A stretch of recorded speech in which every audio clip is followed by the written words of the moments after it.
¿qué tal? Hoy quiero hablar de educación.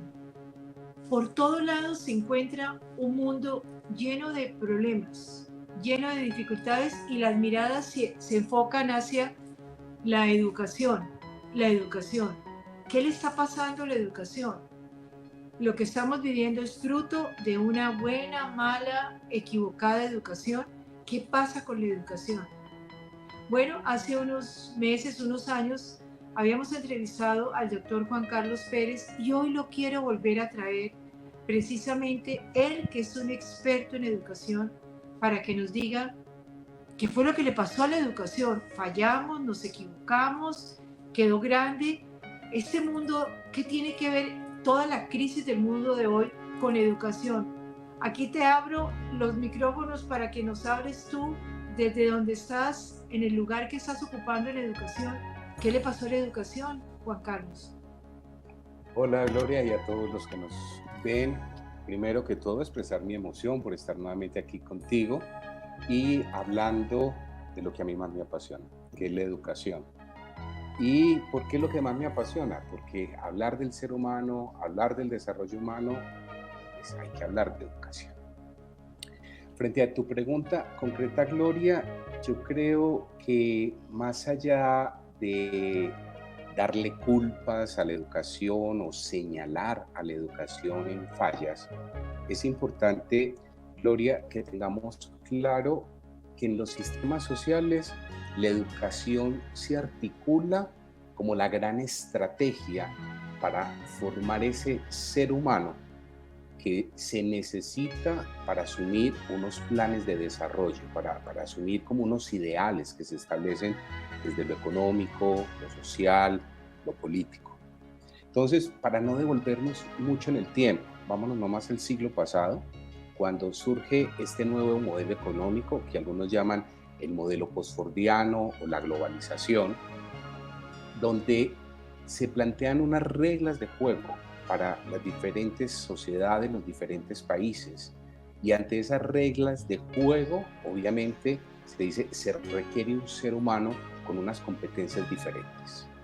Cuando este modelo se establece, mucha gente no escuchó la voz de un grupo que se llamaba el grupo de Brundtland, donde estaba, por ejemplo, Manfred Machniff, el autor de ese famoso libro Desarrollo a Escala Humana, que desde ese mismo instante dijo, ojo con este modelo económico, ojo con lo que se le está pidiendo a la educación, porque lo que vamos a ver en muy poco tiempo es una sociedad mucho más injusta, menos equitativa, y vamos a empezar a evidenciar un ser humano con altos niveles de estrés, altos niveles de ansiedad, con calidad y sentido de vida perdido.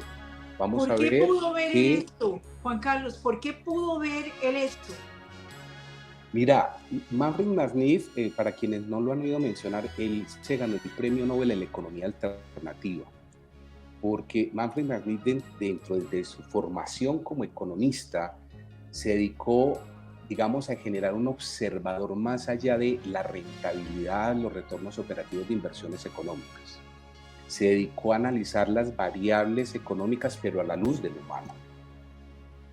Entonces, cuando él hace el análisis de esta propuesta, este modelo económico en el que llevamos todo este siglo, él logra hacer esa relación y se da cuenta que los seres humanos tenemos unas necesidades ontológicas y axiológicas, es decir, unas necesidades de saber estar, saber hacer, saber aprender, saber convivir, pero frente a otras necesidades que tienen que ver como con todo aquello que marca el constructo nivel de vida, es decir, esos constructos económicos, que yo coloquialmente digo todo lo que se antepone con el verbo tener. El hacer este cruce y viendo el modelo para donde iba, logra evidenciar y en cierta medida pronosticar lo que estamos viviendo. Entonces, ¿qué pasa? Cuando se da esto, los sistemas educativos nos tuvimos que articular. Si tú miras este cambio, ¿con qué coincide? Con un cambio en la Constitución colombiana. Pero ese cambio en la Constitución colombiana también impacta, o era la base que se necesitaba para formular lo que se llamó en ese entonces la nueva Ley General de Educación, que es la que tenemos vigente desde el siglo pasado. Y en esa nueva Ley General de Educación se establecieron los lineamientos que se requerían para ese tipo de ser humano que se requería para ese modelo económico. En otras palabras, Gloria, ¿qué estamos viviendo ahora? Estamos viviendo ahora un sistema educativo que entra en el mercado de lo competitivo, donde el mercadeo es muy importante en el sector privado para mantenerse, donde en el sector oficial juega con los vaivenes de ciertas injusticias en la toma de decisiones, donde toda la responsabilidad de la educación se le está tirando es al maestro como tal. Y obviamente lo que tenemos en común tanto sector oficial como sector privado es cuál. Es muy simple. Nos centramos en desarrollar en los estudiantes elementos cognitivos y nos olvidamos completamente del ser. Te hago una pregunta. Este personaje que tú dices consideró que el sistema económico no compaginaba con la educación que se estaba dando. Entonces yo hago una pregunta elemental, Juan Carlos. ¿Qué debía moverse, el sistema económico o el sistema educativo? ¿Cuál era el que debía de hacer el ajuste o eran los dos o qué pasó allí? Si tú me lo preguntas, desde mi observador es el sistema económico el que debió haberse movilizado, el que debió haber establecido límites, tener claridad en el establecimiento de límites. Desafortunadamente, el sistema educativo, si tú me lo preguntas, tiene una voz muy callada y cuando se le dan los escenarios para proferir su voz, pues realmente esa voz no se escucha a fondo. Si tú revisas, Gloria, un poquito la historia, mira que después de que empezamos este hecho, mira que la nueva ley sale más o menos en 93-94 del siglo pasado, mira que a nivel colombiano, por ejemplo, surgen varias instituciones educativas innovadoras de propuestas diferentes. Y esas propuestas diferentes eran buscando hacer más énfasis en el ser, por ejemplo. Pero ¿qué ha pasado con la historia? Muy pocas de esas propuestas han sobrevivido y las que han logrado sobrevivir es porque se articularon a lo que yo llamo una propuesta educativa de mercado. Entonces, con el impacto de lo que me estás diciendo, esto es una conclusión totalmente elemental, fue más fuerte el sistema económico que la educación. Tal cual, tal cual. El sistema económico arrinconó a la educación. Tal cual, tal cual. Y que si miramos la educación que traíamos hasta antes de este nuevo modelo económico, no era una educación perfecta, pero voy a utilizar un juicio de valor. Era menos, entre comillas, deshumanizante que la que tenemos actualmente. Así ahora hablemos de inclusión, hablemos de que favorecemos un ser humano integral. En esto yo soy un poco grosero, rudo, porque yo digo que cuando uno mira los diferentes proyectos educativos de distintas instituciones educativas, por no decir el 100%, coinciden en voy a formar un ser humano integral. Pero cuando tú miras el currículo, cuando tú miras los planes de estudio, nos centramos exclusivamente en lo cognitivo. Ahí la educación falló, se quedó chiquita, no puede contribuir a mejorar, a formar ese ser humano integral. Tú estás trabajando en la educación, ahora te pregunto lo que estás haciendo. Entonces, a ver, groserísima, ¿para qué estás aquí entonces trabajando en la educación si es como si oyéramos un fracaso de la educación frente al sistema económico? Yo no lo llamo fracaso, Gloria, yo lo llamo un gran aprendizaje. ¿Y por qué lo llamo un gran aprendizaje?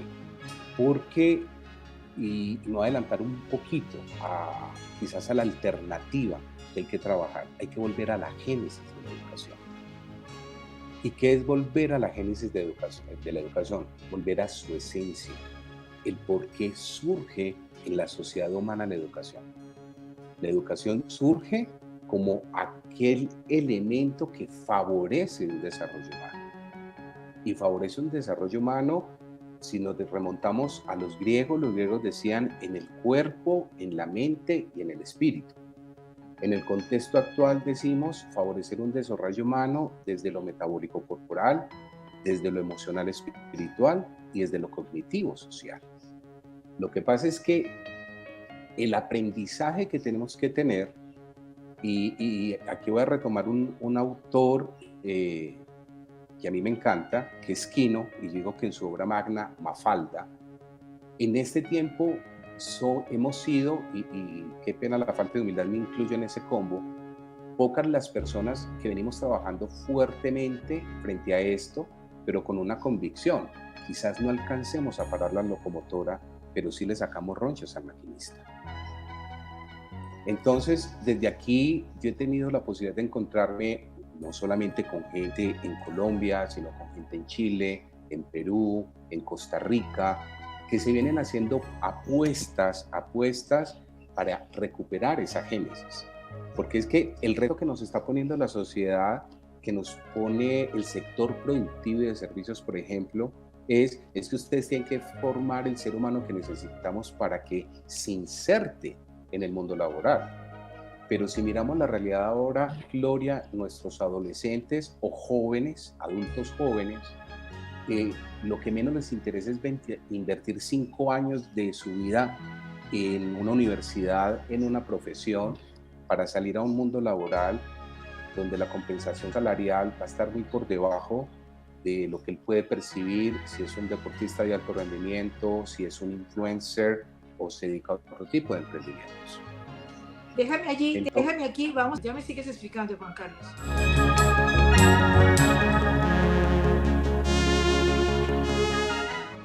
Ya regresamos con Revolturas. Un saludo para Canal 2, los felicito porque es muy bueno el programa. Pero si nunca lo ha visto, ¿cómo es? Lo presento. Usted nunca lo ha visto, ¿cómo así que es bueno el programa? Pero me imagino porque los caleños son buenos para todo. Es que dicen que yo me parezco a ella físicamente, pero me parece No, pero ahí ya no. Del Estás Agustín hablando Codazzi. como puro mamerto. No, del Agustín Codazzi. No Se me son acusa de ciertas. eso. Yo tengo un equipo de investigadores muy fuerte. ¿Y tú? No, les espera un buen futuro, que es el número 3. Evolucionen y lleguen al 3. Y así alguna vez llegarán al 4. No, que el 2 pasen al 1. Los felicito por su salsa porque, bueno, hace mover mucho los pies y eso es desoxida. El reinado ha sido totalmente cancelado. Un saludo al Canal 2 y que sigan siendo el número 2.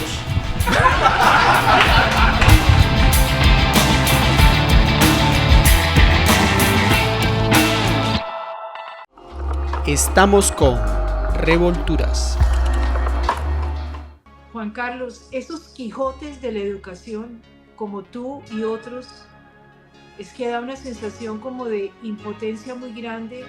Realmente, claro, los muchachos no quieren. ¿Quién va a meterse a estudiar 5 años de las universidades? Están las crisis de las universidades porque en algún tiempo se van a quedar sin gente. Un emprendimiento me da más rápido que una universidad. Entonces, ustedes, Quijotes de ese trabajo, Quijotes, ¿qué esperan transmitirle a un muchacho hoy en día que asiste a un colegio? ¿Para qué? ¿Para qué, Juan Carlos? Ahorita yo me voy un poquito antes a qué se le quiere transmitir, ¿sí? Yo pienso que hay que hacer una innovación en la educación, pero la innovación en la educación no es inventarse una cosa como iluminada, no sé, por unos santos gurú o el Espíritu Santo o, no sé, una mente superior. No. Innovar en la educación es volver a su génesis, a sus principios fundamentales. ¿Acorde con qué? Acorde con las características de las generaciones que tenemos en este momento. Entonces, ¿cuál es la primera conclusión? Y esto se viene hablando más o menos desde el 2010. Tenemos que pasar de un sistema educativo que forma, y voy a hacer la analogía, camiseta talla única, a una educación que personalice. Cuando hablamos de la personalización de la educación, no estamos hablando a tener grupos pequeños. Estamos hablando de que el papel de la escuela a través del maestro ya no es transmitir información, transmitir conocimientos. ¿Por qué? Porque para eso está la nube. Para eso tenemos el reservorio en conocimiento más grande que haya tenido jamás la humanidad, y de acceso, la mayoría de ellos gratis. El papel realmente del docente, del maestro, es favorecer ese aprendizaje en cada uno de estos niños, estas niñas y en estos adolescentes. ¿Pero a partir de qué? A partir de reconocer quién es ese sujeto que tiene al frente. Y mi reto es facilitar para que ese niño, esa niña, ese adolescente cada día se desarrolle y vaya expresando la mejor, valga la redundancia, expresión de sí mismo. Se descubra quién es y exprese eso que es. Empiece a romper, digamos, con la narrativa de que yo me valido, yo me reconozco, yo soy aceptado en la medida en que cumplo unos patrones de formación. No, es decir, yo soy quien yo soy gracias a la educación, porque gracias a la educación aprendo a conocerme a mí mismo, aprendo a conocer el otro, aprendo a conocer el entorno e incluso aprendo a comprender lo otro. Eso lo otro lo llamamos la dimensión espiritual. Entonces, el primer reto fuerte que tenemos es cambiar ese paradigma de la educación igual para todo el mundo por una educación personalizada. El segundo elemento es que el rol del maestro no es de transmisor. El rol del maestro, como diría alguien, es el solucionador de retos pedagógicos. ¿Y cuántos retos pedagógicos tiene un maestro? Pues cuántos estudiantes tiene en su aula. Entonces, ante eso me dicen, es imposible yo un salón con 35 o 40 estudiantes lograr personalizar. No, para eso tenemos la tecnología, para eso llegó la inteligencia artificial. Es decir, tenemos que aprender a echarle mano a los avances que hemos tenido en ciencia y tecnología a nivel mundial para aplicarlos a la educación y que realmente el maestro asuma el rol que debe asumir. Te voy a hacer una interpretación, entonces no estamos necesitando maestros, sino psicólogos. No. Casi que, a ver, el maestro tiene que ser la persona que ayude a ese estudiante a encontrarse a sí mismo, a expresar emociones, a poder conocerse a sí mismo. Entonces es más, el maestro te va a decir, ni yo mismo lo sé hacer, los maestros de nuestra realidad, ¿cómo lo voy a tratar de incluir, de que los muchachos lo hagan? Entonces necesitamos psicólogos y no maestros. No. Mira, voy a devolver un poquito. Yo que llegué con Cristóbal Colón en su último viaje, pues yo ya soy generación baby boomer. En mi época en el colegio no había psicólogos. Los maestros no jugaban a ser psicólogos, pero sí tenían, digamos, un mayor nivel de comprensión empática y tenían un mayor nivel de empoderamiento en sí mismos para dar la orientación que se requería antes de derivar a un psicólogo externo. Entonces, frente a esta pregunta concreta que tú haces, y es en lo que venimos trabajando ahora en Cerebro, es que nosotros antes de ponerle al maestro a decir cambie planes de estudio, revisemos diseños curriculares, cambie la forma en que se vive la experiencia pedagógica en el aula, nos estamos focalizando en el bienestar del maestro.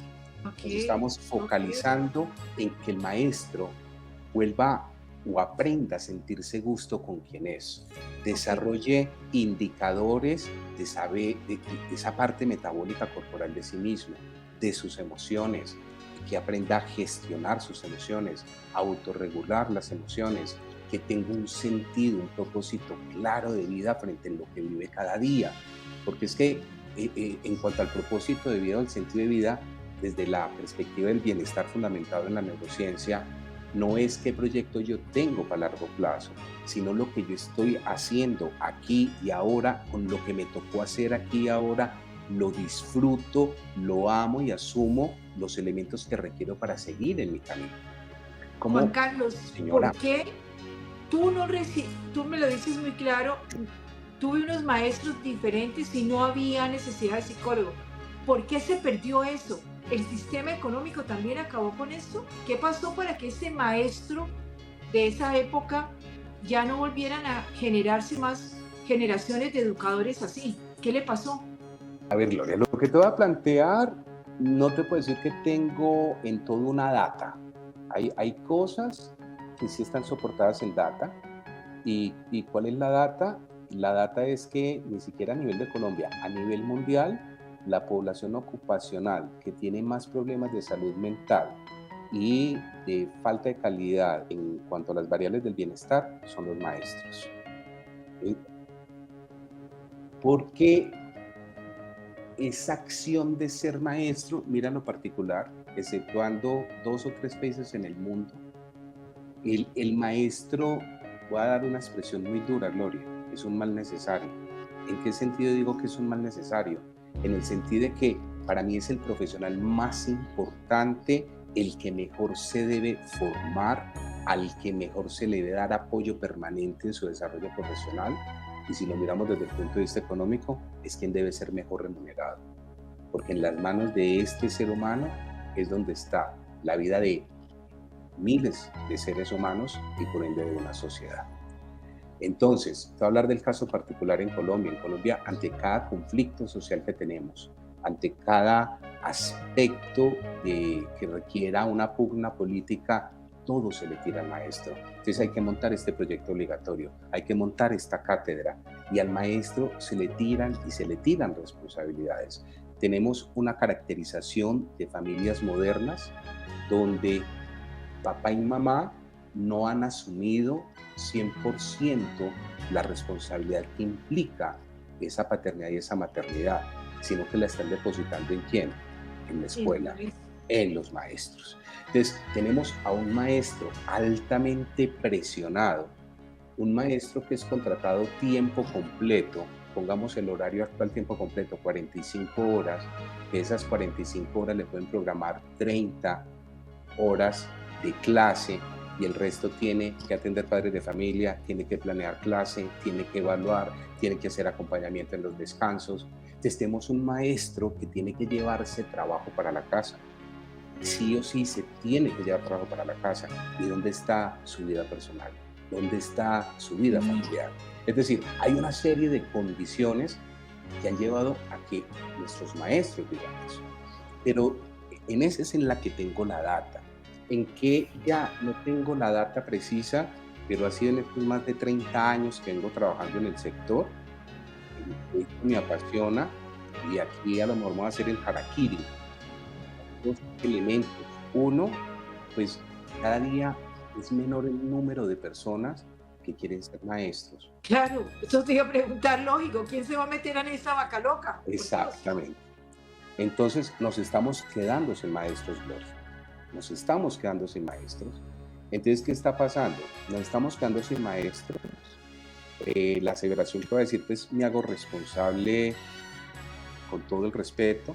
Ya sí dije eso, sé que lo que voy a decir, algunos se pueden sentir irrespetados, pero lo que nos están formando en las facultades de educación no son los maestros que necesitamos ahora. No nos están formando primero seres humanos que estén orgullosos, satisfechos y que cuenten con las herramientas como seres humanos para asumir el rol que implica ser maestro, y después viene toda la formación pedagógica y curricular. Nos están dando técnicos en pedagogía y en currículum, pero no están dando ese ser humano. Entonces, por eso cada día los maestros más jóvenes, cualquier situación difícil de conflicto relacionada con el proceso de interactuar con otro ser humano y más con uno que tengo en proceso de formación, entonces derivan. Entonces ya se tiene que ir para psicología, o sale del salón y se va para coordinación, o ya tiene que tener terapia externa, porque si tú miras la tasa de derivación a profesionales externos en las escuelas nuestras, cada día está siendo mucho más alta. Entonces, ese otro factor es que nos está fallando ese currículum, ese proceso de formación del maestro actual. Y el último elemento es que muchos de los que están llegando al magisterio están llegando porque el mercado no les ofrece otra oportunidad. Entonces no necesariamente tienen la vocación para ser maestros. Entonces ejercen su función y su responsabilidad, pero sin la entrega que implica ser maestro. Entonces yo pienso que estas variables son también las que van coadyuvando a que estemos viviendo la crisis que se está viendo actualmente en el sistema educativo. Pero no solamente es Colombia, ¿no? No. Esto a nivel de Latinoamérica casi que te lo puedo generalizar. De hecho, Chile viene haciendo más desde el 2013, 15, viene haciendo un trabajo muy fuerte de trabajar, de reestructurar, de montar un estatuto docente diferente, de mirar muy bien cómo en los programas de las licenciaturas en las universidades se hace una articulación diferente. Claro, lo que pasa es que tú sabes que lo que estamos viviendo ahora es el resultado, es decir, ya el iceberg salió a flote una punta, pero debajo tenemos mucho escondido. Entonces, las intervenciones que estamos haciendo ahora, lo que vemos que en otros países se está haciendo ahora, pues de un momento a otro, esa punta del iceberg no va a desaparecer, tenemos todavía que ir trabajando muchas cosas. Hago una pregunta para terminar nuestro programa de hoy. ¿Dónde empieza el inicio de la pita? A ver, ¿por dónde empezamos? En esta vaca loca, ¿por dónde se empieza? ¿Por dónde se empieza para poder tener un mínimo de esperanza y expectativa para el futuro? ¿Por dónde empezamos? Gloria, yo digo que ya empezamos. Okay. Yo digo que ya empezamos porque, y te hablo concretamente a nivel de Colombia, hay maestros que son maestros. Okay. Hay maestros que son conscientes de estos retos. Y como son conscientes de estos retos, se cualifican. Y se cualifican más allá de hacer una maestría. ¿Les gusta? Sí. Y sobre todo porque sienten ese compromiso. Mira, es que el ser maestro está asociado con una pasión de servir. Y como lo digo yo coloquialmente, tú sabes que yo de formación inicial soy psicólogo, pero llegué a la educación por XZ razón, y una vez me atrapa la educación, yo digo que la educación es como las sustancias psicoactivas. Uno siente, y como está ahora la educación, que le hace daño, pero es incapaz de dejarla. Entonces, tenemos un buen grupo de maestros que tienen ese compromiso, tienen esa visión de educación, y de manera individual van poniendo sus granitos de arena, que es, digamos, lo que hay que empezar a fortalecer, Gloria, crear comunidades de aprendizaje, aprovechar estas tecnologías de la información y la comunicación para montar estas comunidades donde estos maestros se encuentren, compartan prácticas, se nutran y, que es lo más importante, que sientan que no están solos, que hay muchos más como ellos buscando poco a poco ir transformando esta realidad educativa. ¿Eres optimista? Completamente. Bueno, eso vamos a dejar aquí, se nos acabó el tiempo, pero hay tanto para hablar. Quiero eso que dijiste ahora de mirar a ese maestro y a esa maestra de una manera diferente, poder volver a confiar en ellos, cómo formarlos, cómo tener conciencia y compromiso. Eso va a ser el tema que vamos a continuar la próxima semana. Ojalá que nos sigan, es tan interesante. De pronto sentí al comienzo como un baldado de agua fría. ¡Guau! No hay nada que hacer, pero bueno, hay que hacer. Y Juan Carlos Pérez nos va a decir la próxima semana por dónde tenemos que caminar. No se olviden, aquí los esperamos. Que la pasen bien.